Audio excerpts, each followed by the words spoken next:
noite, meus irmãos. A graça e a paz do nosso Senhor Jesus Cristo.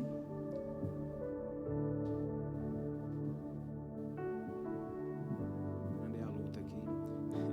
Irmãos, hoje nós vamos encerrar a nossa série de pregações sobre a palavra. E vamos, a partir da próxima semana, falar sobre o pacto. Vamos falar sobre a aliança, a doutrina que é a base da nossa teologia reformada. E hoje, então, para encerrarmos essa série que nós estamos aí desde o dia 14 de janeiro, já fazem 2 meses que estamos aqui, vamos meditar no texto de Deuteronômio, capítulo de número 6. Deuteronômio, capítulo de número 6, versos 4 a 9. Deuteronômio capítulo 6, versos 4 a 9.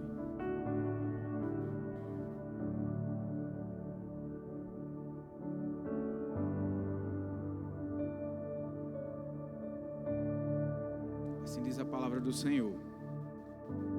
Ouve, Israel, o Senhor nosso Deus é o único Senhor. Amarás, pois, o Senhor teu Deus de todo o teu coração, de toda a tua alma e de toda a tua força. Estas palavras que hoje te ordeno estarão no teu coração. Tu as inculcarás a teus filhos e delas falarás assentado em tua casa e andando pelo caminho e ao deitar-te e ao levantar-te. Também as atarás como sinal na tua mão e te serão por frontal entre os olhos. E as escreverás nos umbrais de tua casa e nas tuas portas. Amém. Vamos orar ao Senhor nesse momento. Senhor, Deus bendito, muito obrigado, Senhor, porque como povo da aliança nos reunimos aqui mais uma vez, já cantamos ao Senhor, já lemos a Tua palavra, confessamos os nossos pecados, oramos a Ti, Senhor, como povo aqui reunido, e nesse momento, ó Pai, o Teu povo está diante da Tua palavra, pedindo que o Senhor nos fale. O Senhor aqui nos chama a ouvirmos, a guardarmos essa palavra, a inculcarmos isso, a ensinarmos isso, a praticarmos isso, Senhor. Que isso de fato venha a ser guardado no nosso coração. Que venhamos dar ouvidos à voz do Senhor, que é a Tua palavra sendo exposta e pregada à Tua igreja. Que eu venha a ser o mensageiro, a entregar a mensagem do noivo ao coração da noiva. Em nome de Jesus. Amém. Na história da igreja, meus irmãos, durante os tempos de perseguição, existiram símbolos que foram utilizados pelos cristãos para saber onde eles poderiam ir, onde havia os locais de culto e saber em quem eles podiam confiar ou não. O peixe, trazendo como um exemplo, é um desses símbolos. Geralmente uma pessoa fazia a metade de um peixe, depois chegava outro e fazia a outra metade, para saber então que ali era um lugar confiável, eram pessoas confiáveis, pois a palavra grega íctis, que significa peixe, era um acrônimo para a frase Jesus Cristo, Filho do Deus Salvador. Portanto, se havia um peixe ali, então era um local onde um cristão poderia entrar de maneira tranquila. O símbolo, portanto, tem na sua essência a resumir, apontar para uma informação, para um significado maior que é preservado através dele. Quando falamos em termos doutrinários, também foram feitos símbolos durante a história da igreja, sempre preservando a intenção, a informação de que ali fosse apontada de maneira resumida pontos fundamentais da nossa fé. O mais antigo símbolo nesse sentido é o chamado credo apostólico, uma confissão de fé resumida que traz em suas linhas tão curtas e tão sucintas a essência das principais doutrinas da fé cristã. Ele foi usado para combater heresias que surgiam na igreja primitiva e para resguardar a visão bíblica de doutrinas encontradas nas Escrituras. Existem outros desses resumos, como, por exemplo, o credo niceno, a fórmula de Calcedônia, que são aceitos, então, por todos os cristãos. E no período pós-reforma, houve também um grande número de doutrinas dissonantes e divergentes surgindo. E nisso, muitas igrejas cristãs protestantes produziram os seus chamados símbolos de fé. Os reformados holandeses têm as chamadas 3 formas de unidade. Os luteranos têm a fórmula de concórdia. Os batistas reformados têm a confissão de fé de Londres. E os presbiterianos têm os símbolos de fé ou os padrões de Westminster. Esses documentos, irmãos, têm o objetivo de poupar a Igreja do Senhor de erros e heresias, de desvios doutrinários, de guardar uma fé bíblica e verdadeira das invenções e novidades, todos eles apontando para as Escrituras, ainda que com divergências, mas entendendo que todos fazemos parte da Igreja do Senhor e precisamos aprender aquilo que é fundamental, guardar aquilo que é fundamental da nossa fé. Ora, irmãos, e de onde foi tirada essa ideia de fazer símbolos, credos, confissões e catecismos, de se ensinar resumidamente os principais pontos daquilo que cremos? Nós podemos encontrar isso em diversos pontos da Escritura, nos chamados textos protocredais, ou seja, textos que deram a origem, a base, os moldes para que fossem feitos, então, os símbolos de fé. E nisso, nós temos aqui em Deuteronômio 6 um desses textos, e nós temos também o apóstolo Paulo, no Novo Testamento, ensinando que isso fosse feito. Eu peço que os irmãos abram comigo nesse texto, em 1 Timóteo, capítulo de número 1. 1 Timóteo, capítulo de número 1, a partir do verso de número 8. Lembrando que essa carta foi escrita num contexto em que o apóstolo Paulo está ensinando o seu discípulo Timóteo justamente como ele deveria pastorear a igreja de Éfeso. 1 Timóteo, capítulo de número 1, a partir do verso 8.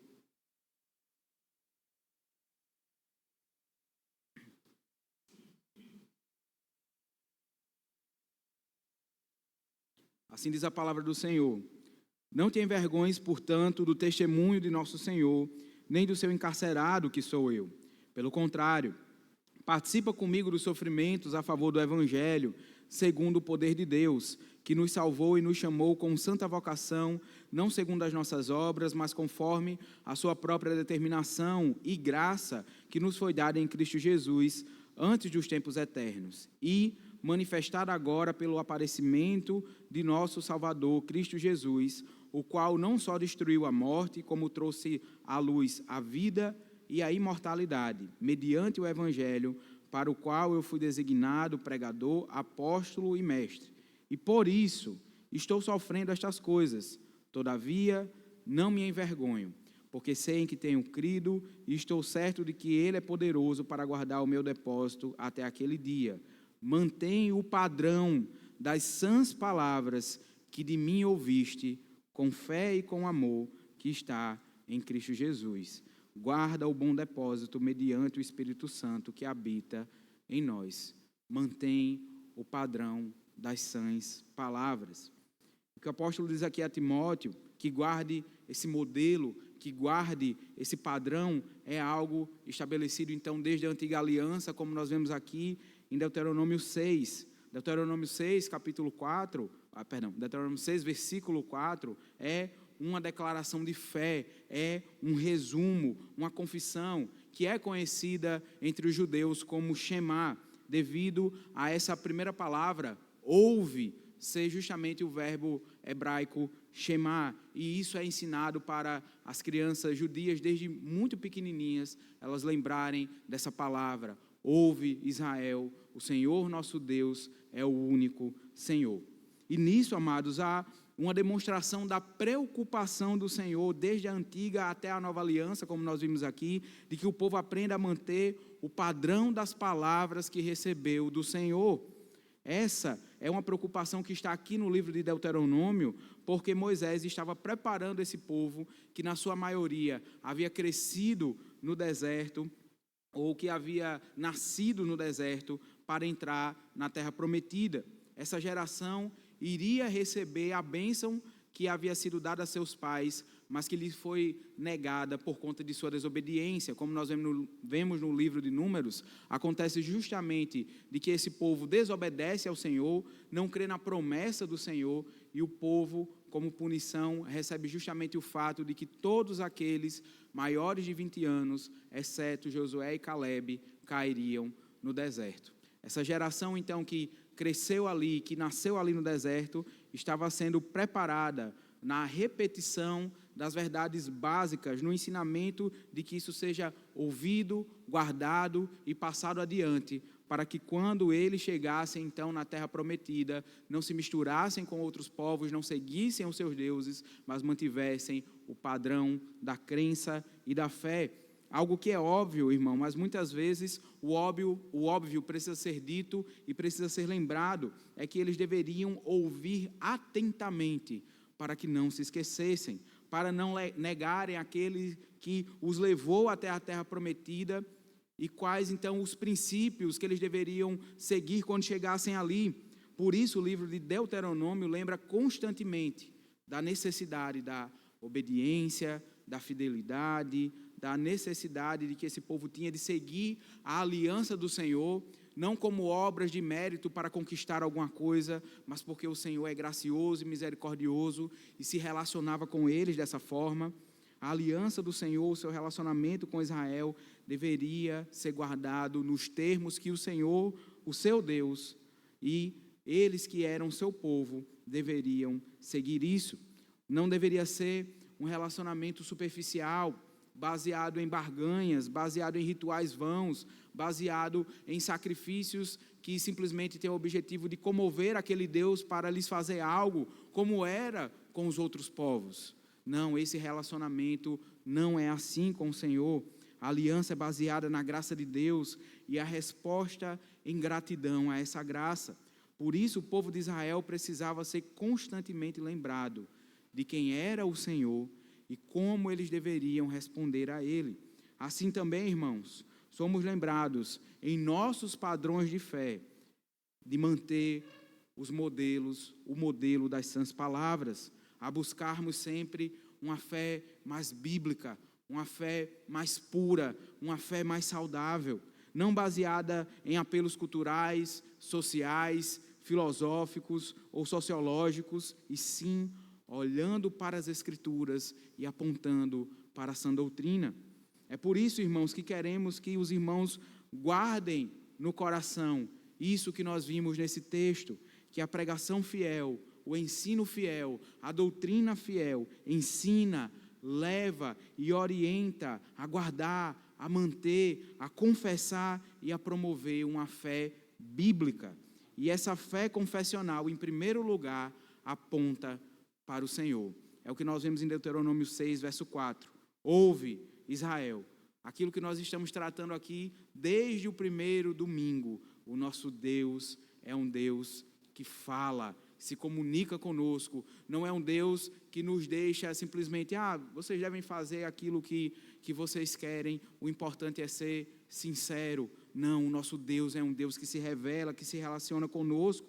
E essa característica é singular do Senhor, porque indica que Ele é um Deus vivo, um Deus verdadeiro, assim como é colocado como sua característica distintiva em relação aos deuses desse mundo, que são ídolos. A sua fala é criadora, também é cercada de autoridade, ela é cercada de poder. Moisés apresenta justamente esse chamado para ouvir a linguagem pactual, pois afinal de contas, o Deus que fala não é somente Deus, mas é colocado que Ele deve ser considerado de maneira pessoal, porque Ele é o nosso Deus, e nós somos o seu povo. O nosso Deus é colocado pelo profeta Jeremias, Ele é Deus de longe pelo fato de que Ele é exaltado, entronizado nos céus, Ele é um Deus glorioso, majestoso, mas também Ele é Deus de perto, porque Ele se relaciona conosco. Ele é um Deus que fala, Ele é um Deus que faz a aliança.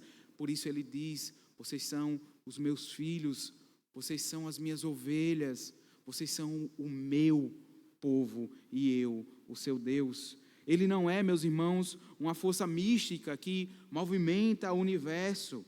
E essa linguagem que aparece aqui é uma linguagem muito comum nos livros. Nós pertencemos a Ele como seu povo e Ele nos pertence como nosso Deus.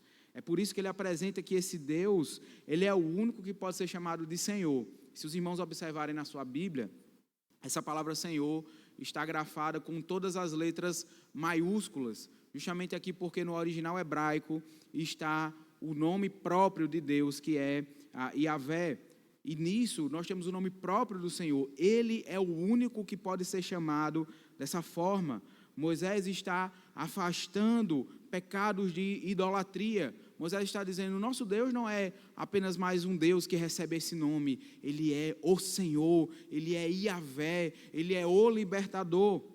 Nós vemos, irmãos, como Israel cai de maneira tola e violenta no pecado da idolatria, com pouco tempo que havia saído da terra do Egito, em Êxodo capítulo 32, e nós vemos que um dos pecados que são cometidos é exatamente esse. Peço que os irmãos abram comigo também nesse texto de Êxodo capítulo de número 32, quando o povo faz um bezerro de ouro e atribui o nome e as obras do Senhor a esse ídolo. Êxodo capítulo 32, a partir do verso de número 1. Êxodo 32, a partir do verso 1. Assim diz a palavra do Senhor. Mas, vendo o povo que Moisés tardava em descer do monte, acercou-se de Arão e lhe disse, levanta-te, faze-nos deuses que vão adiante de nós. Pois quanto a este Moisés, o homem que nos tirou do Egito, não sabemos o que lhe terá sucedido. Disse-lhes Arão, tirai as argolas de ouro das orelhas das vossas mulheres, vossos filhos e vossas filhas, e trazei-mas. Então todo o povo tirou das orelhas as argolas e as trouxe a Arão. Este, recebendo-as das suas mãos, trabalhou o ouro com buril e fez dele um bezerro fundido. Então disseram, são estes, ó Israel, os teus deuses, que te tiraram da terra do Egito. Arão, vendo isso, edificou um altar diante dele e, apregoando, disse, amanhã será festa ao Senhor. Que grande pecado, meus irmãos, esse, atribuir aos ídolos desse mundo, coisas feitas pelas mãos do homem, algo que é do Senhor. Isso nos remete justamente à primeira tábua da lei, o primeiro mandamento, não terás outros deuses diante de mim, não farás para ti imagem de escultura e não tomarás o nome do Senhor teu Deus em vão. Por isso o Senhor nos chama a uma adoração que é exclusiva a Ele, sem o uso de subterfúgios mundanos como as imagens, guardando o seu santo nome e também o seu santo dia, que é o quarto mandamento. Por isso que está resumido e destacado apenas nas palavras iniciais dessa declaração de fé, é algo maravilhoso, que aponta para a natureza, para a essência, para a grandeza do Senhor diante de nós como seu povo. E sem uma visão correta de Deus desde o início, meus irmãos, nós não podemos ter uma visão correta sobre quem somos, sobre o que o Senhor requer de nós. A singularidade de Deus é afirmada na expressão, o Senhor nosso Deus é o único Senhor, se revela na forma da singularidade de adoração a Ele.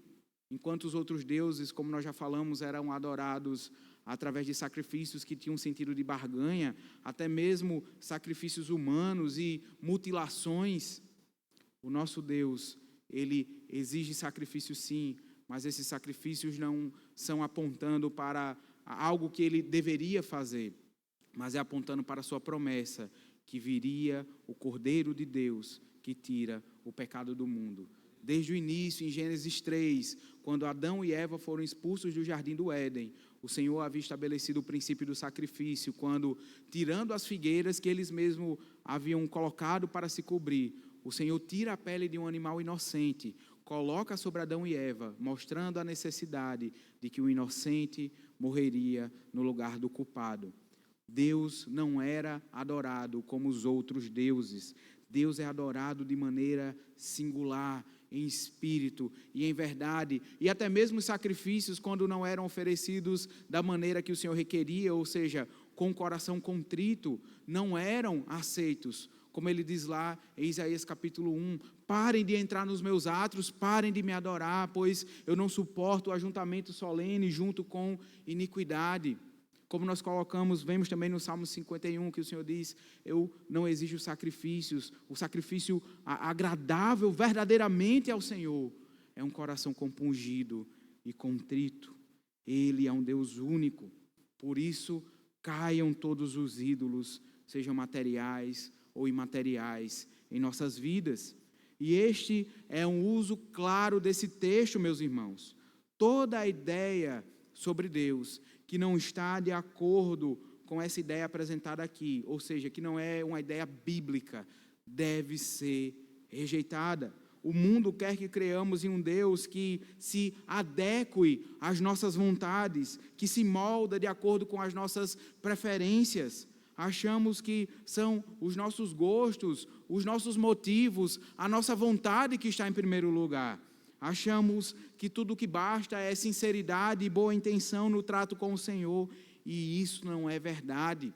O próprio Cristo diz em sua oração sacerdotal, em João capítulo 17, e a vida eterna é esta, que te conheçam a ti, o único Deus verdadeiro, e a Jesus Cristo, a quem enviaste. Ele não disse, a vida eterna é que eles possam ser felizes consigo mesmo. A vida eterna é que façam as coisas com sinceridade e boa intenção, e isso já basta. A vida eterna é que eles tenham uma boa autoestima, né, como tem se pregado tanto nos nossos dias.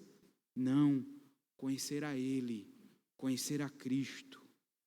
E nós conhecemos Ele através do relacionamento com Ele, em oração, em louvor, cultuando a Ele publicamente como Ele requer, sendo santificados para que nos conformemos à sua imagem e não Ele se conformar à nossa imagem. E isso, irmãos, não é encontrado em emocionalismo vazio, em expressões de misticismo, em choro passageiro. O próprio Cristo diz onde nós encontramos isso, em João capítulo 17, verso 17, na sua oração sacerdotal. Santifica-os na verdade, a tua palavra é a verdade. Por isso, essa fé confessada e declarada, que deve permear a nossa vida cristã, em segundo lugar, aponta para esse nosso relacionamento com o Senhor.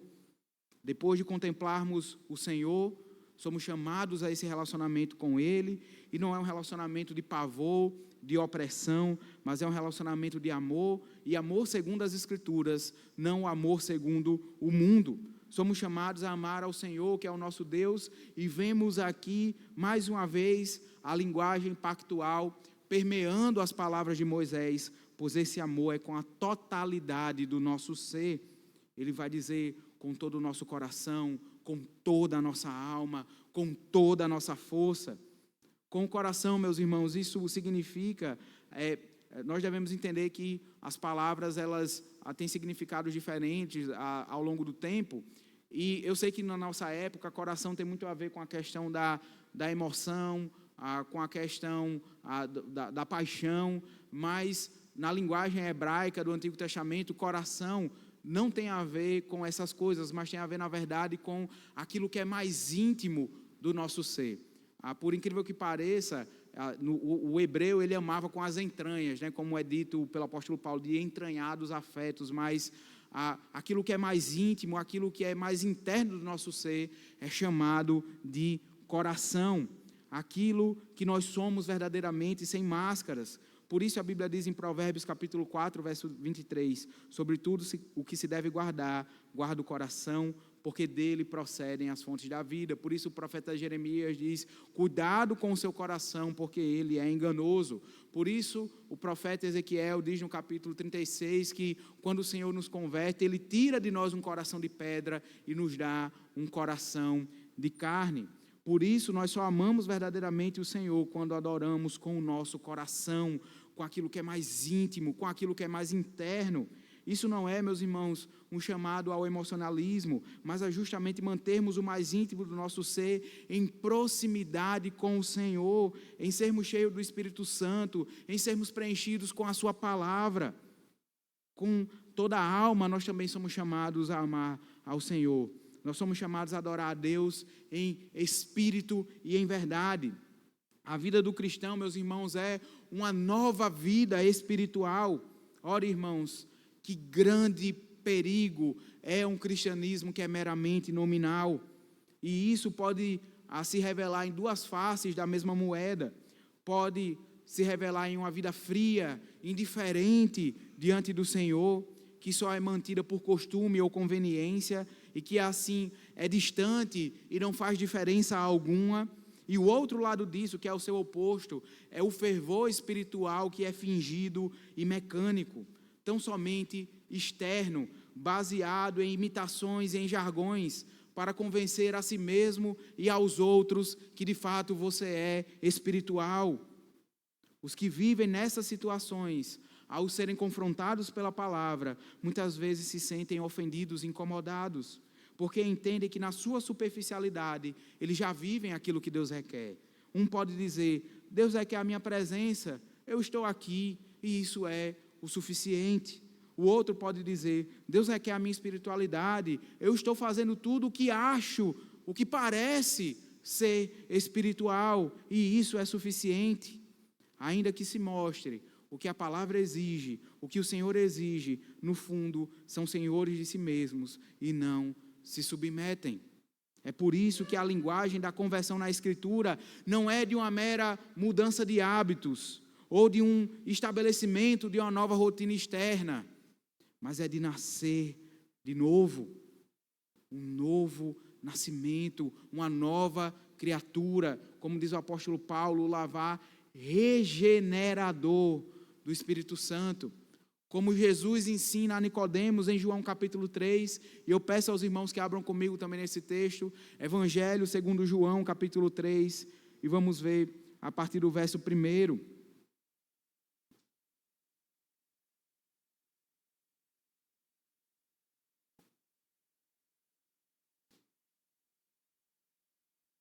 E é dito assim, João 3, a partir do verso 1. Havia entre os fariseus um homem chamado Nicodemos, um dos principais dos judeus. Este, de noite, foi ter com Jesus e lhe disse, Rabi, sabemos que és mestre vindo da parte de Deus, porque ninguém pode fazer estes sinais que tu fazes, se Deus não estiver com ele. A isto respondeu Jesus, em verdade te digo, que se alguém não nascer de novo, não pode ver o reino de Deus. Perguntou-lhe Nicodemos, como pode um homem nascer sendo velho? Pode porventura voltar ao ventre materno e nascer segunda vez? Respondeu Jesus, em verdade te digo, quem não nascer da água e do Espírito não pode entrar no reino de Deus. O que é nascido da carne é carne, e o que é nascido do Espírito é Espírito. Não te admires de eu te dizer, importa-vos nascer de novo. Amar a Deus com toda a nossa alma é sabermos que Ele tem conosco um relacionamento profundo como com nenhum outro, pois Ele põe em nós o seu Espírito e nos dá uma alma nova para que prossigamos em amor com Ele. Ainda nós somos ensinados aqui a amarmos o Senhor com toda a nossa força.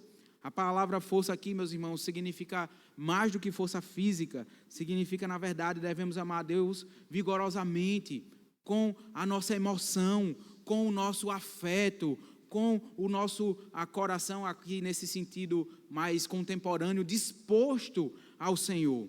Devemos saber que o Senhor nos chama a buscá-lo e a invocá-lo, a atendermos a sua convocação. Por isso o ato de adoração é um ato responsivo, mas que sempre deve acontecer, pois não é um mero convite, mas uma convocação.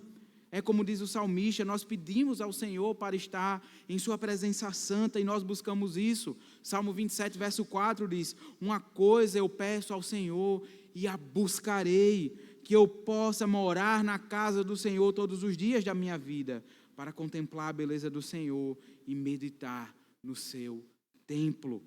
O fato de Moisés, meus irmãos, repetir a expressão todo nesse versículo, indica não somente a ênfase e a intensidade, mas a amplitude. E aqui, amados, nós temos mais um uso desse texto para as nossas vidas. Existe, irmãos, um equívoco comum de acharmos que nós só servimos ao Senhor quando estamos atrelados a ministérios e a departamentos na igreja local. Ora, irmãos, Deus nos chama a amá-lo com a totalidade de quem nós somos. E isso deve ficar claro para nós, que tudo o que nós fazemos, devemos estar empenhados em glorificar a Deus, sendo donas de casa, sendo estudantes, sendo pais, sendo mães, trabalhadores, esposas, filhos, tudo mais. Como diz a palavra, até mesmo comendo e bebendo, façamos para a glória de Deus. Porque Deus não separou um pedaço da nossa vida que é dele e os outros não são. Há fazeres que são para ele e os outros não são. Tudo é dele, tudo é para ele, tudo é por meio dele. E isso não é diferente em relação ao que somos e ao que nós fazemos. A ele, portanto, toda a glória eternamente. Amém.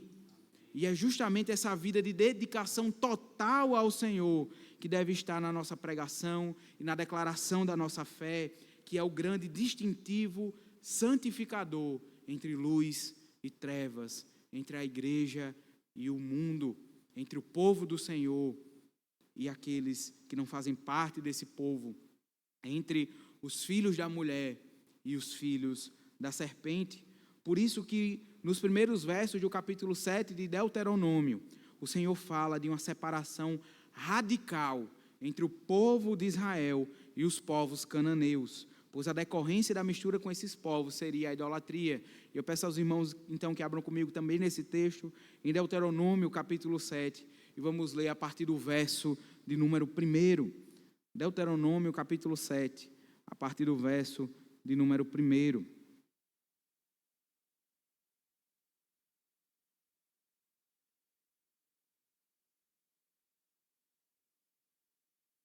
Assim diz a palavra de Deus: quando o Senhor teu Deus te introduzir na terra a qual passas a possuir, e tiver lançado muitas nações de diante de ti, os heteus, os girgazeus, e os amorreus, e os cananeus, e os ferezeus, e os heveus, e os jebuseus, 7 nações mais numerosas e mais poderosas do que tu, e o Senhor teu Deus as tiver dado diante de ti para as ferir, totalmente as destruirás. Não farás com elas aliança, nem terás piedade delas, nem contrairás matrimônio com os filhos dessas nações, não darás tuas filhas a seus filhos, nem tomarás suas filhas para teus filhos, pois elas fariam desviar teus filhos de mim, para que servissem a outros deuses, e a ira do Senhor se acenderia contra vós outros, e depressa vos destruiria.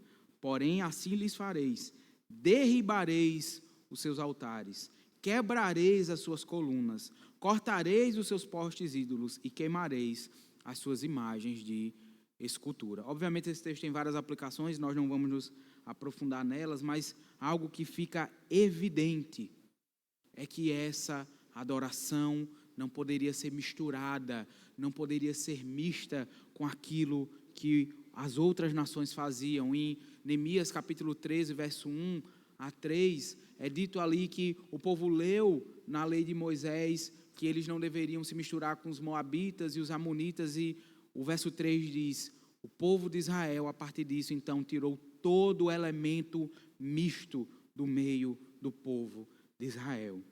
Deus exige de nós essa adoração que não só é total no sentido da plenitude do nosso ser, mas que também é exclusiva, pois sem ela o homem se perde nos seus próprios ídolos. João Calvino, o reformador, ele dizia: o coração do homem é uma fábrica de ídolos, e por isso precisamos constantemente guardar o nosso coração.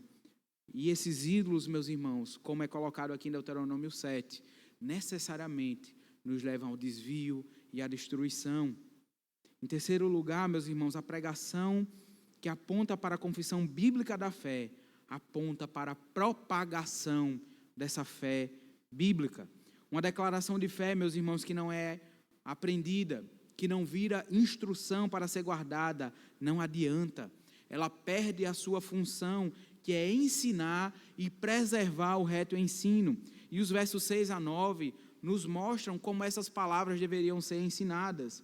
Ele inicia deixando bem claro que o conteúdo dessa declaração não deveria ter apenas o aprendizado no sentido da informação, mas deveria ser guardado no coração.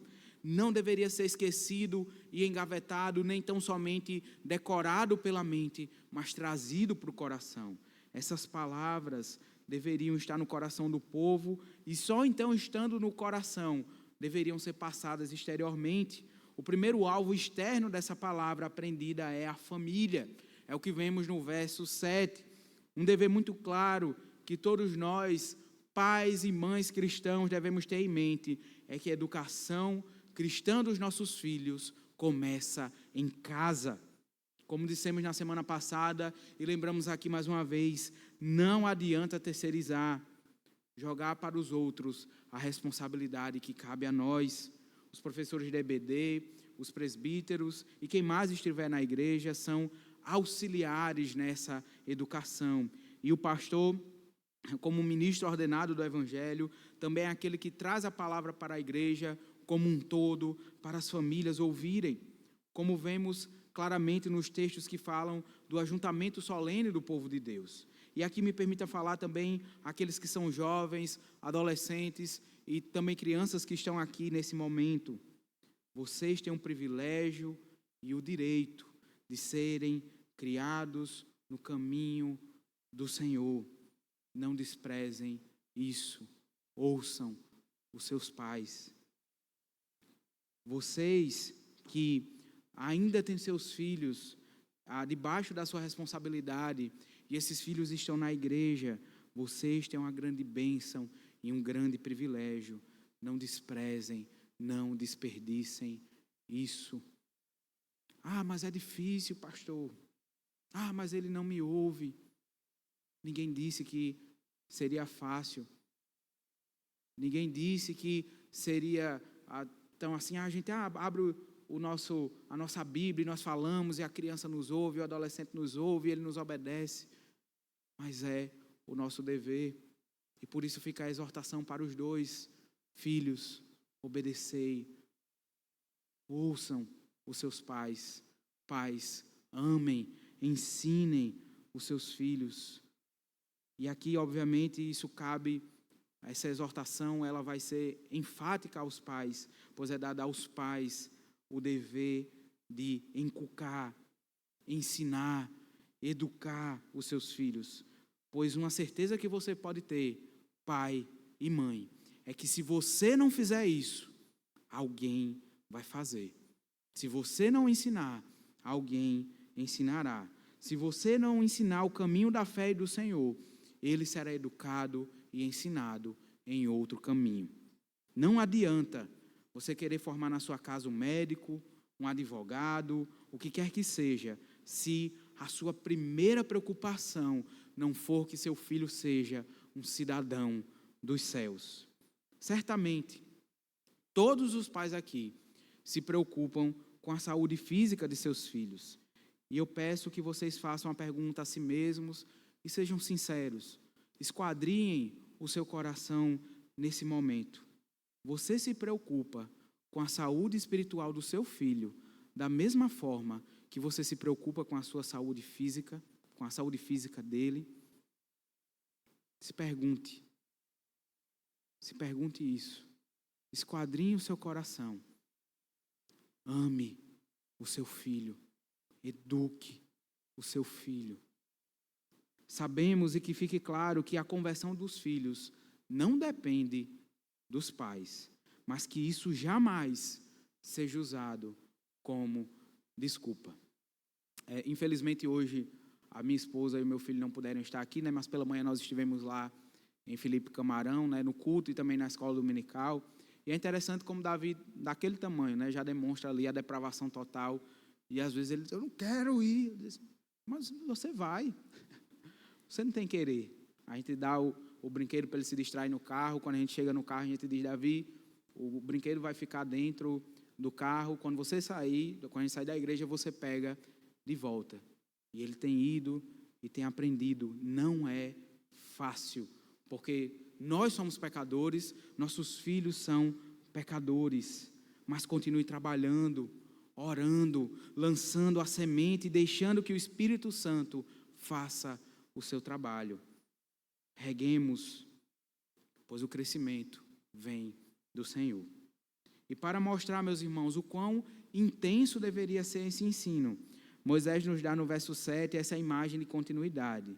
Ele diz: você vai falar dela ao levantar e ao deitar, em casa e no caminho, ou seja, o tempo todo. O que nos lembra as palavras do apóstolo Paulo em 2 Timóteo: prega a palavra, insta, quer seja oportuno, quer não deixe de ensinar. E algo que devemos lembrar, meus irmãos, é que o ensinamento mais sólido é aquele que é praticado por quem ensina. Devemos lembrar do texto de Provérbios que diz: ensina a criança no caminho em que deve andar. Mas também, como disse o pregador Charles Spurgeon, não esqueça de que você mesmo deve andar por esse caminho.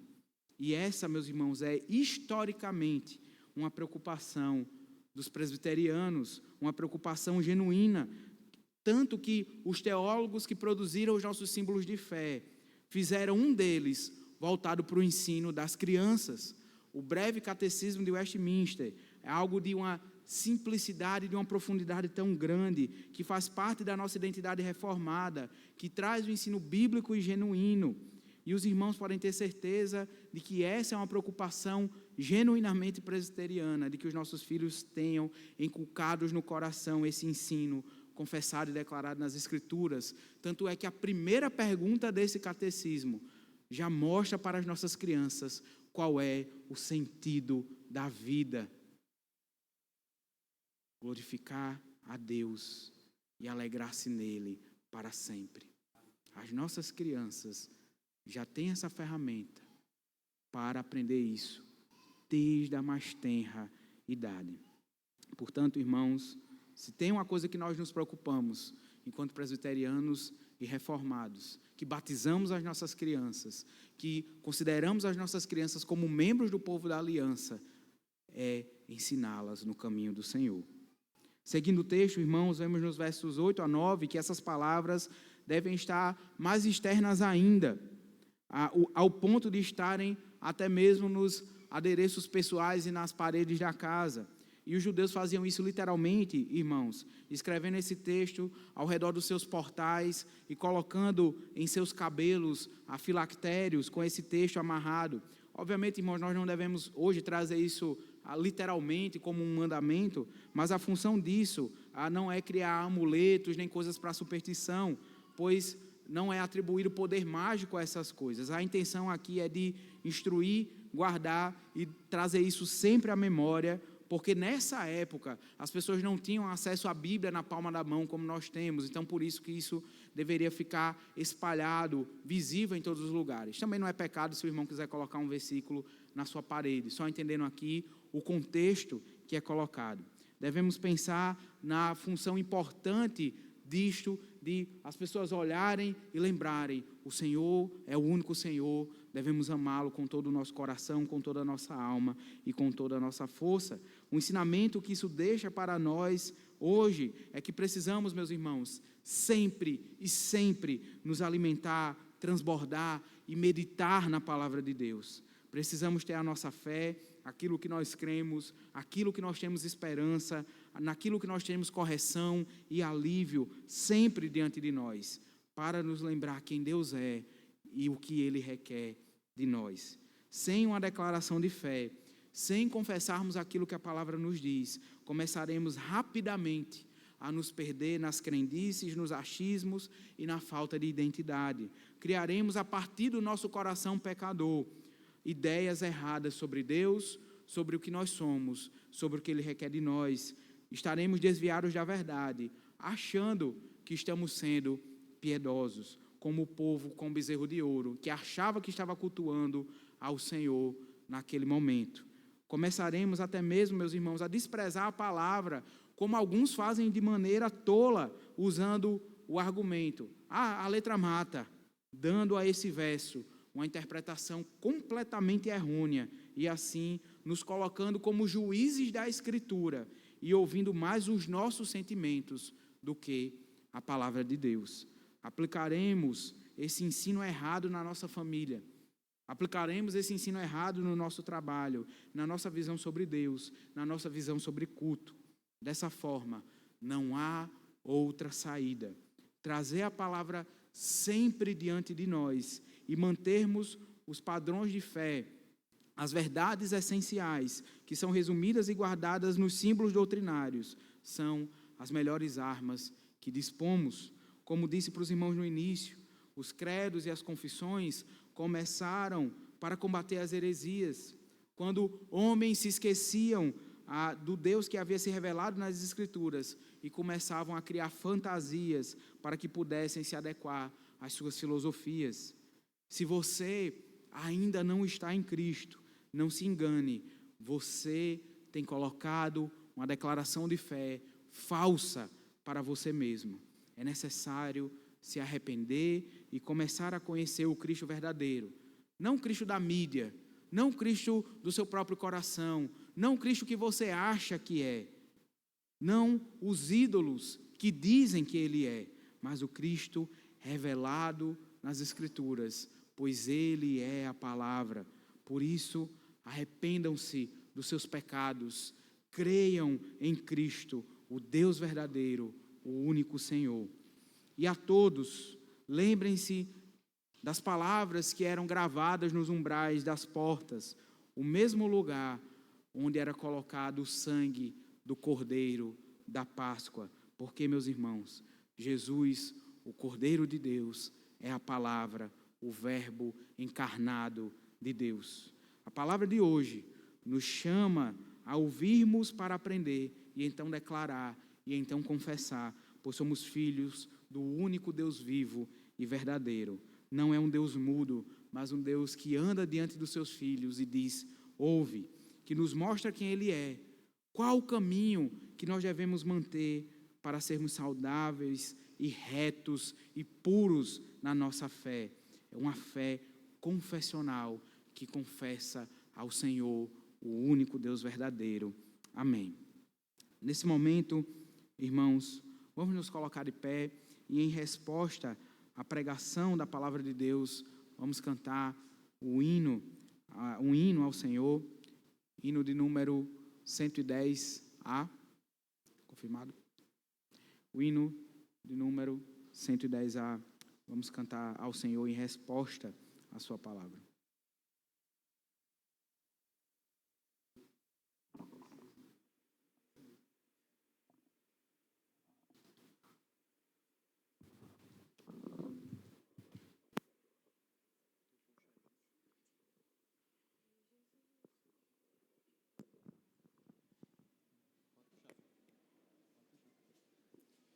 Em Jesus confia, sua lei observa, oh que gozo, que bênção, que paz, satisfeitos guarda tudo quanto ordena, alegria perene nos traz. Creia, observa tudo quanto ordena, o fiel obedece ao que Cristo manda. O inimigo falas, a calúnia mordaz, Cristo sabe desprestigia, nem tristeza, nem dor, nem intriga maior pode um crente fiel abalar. Creia, observa tudo quanto ordena, o fiel obedece ao que Cristo manda. Grande prova de amor, comunhão no Senhor, tem o crente zeloso e leal. O seu rosto mira, seus segredos priva, é consolo que não tem igual. Creia, observa